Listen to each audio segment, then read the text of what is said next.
The Bard and the Bible, May 12th. Stand in the gap. Once more unto the breach, dear friends, once more. Henry V, Act 3. And I sought for a man among them that should make up the hedge, and stand in the gap before me for the land, that I should not destroy it.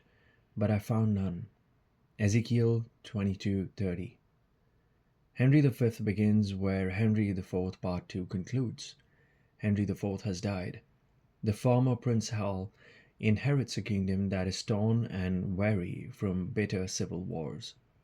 The new king lays claim to certain territories in France, but France's young prince, the Dauphin, replies to Henry's claims with insults. So game on. Henry V invades. Henry's speech before the walls of Harfleur is like his St. Crispin's Day speech in Act 4, among the most celebrated speeches in Shakespeare.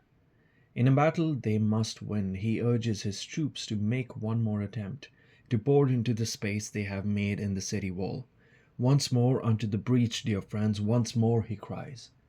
The prophet Ezekiel recorded a speech with a much different result.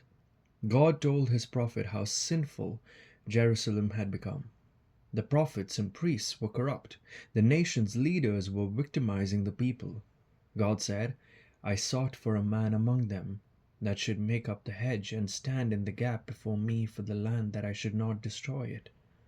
He looked for someone like Moses, who stood before him in the breach to turn away his wrath. Psalm 106:23. But found no one. As a result, Jerusalem suffered downfall and destruction that lasted a generation.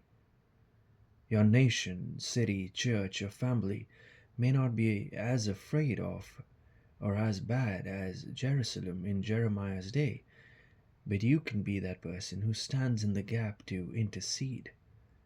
Is God calling you to stand in the gap for someone today? By tale or history, the real-life siege of Harfleur took place from 18th August to 22nd September 1415.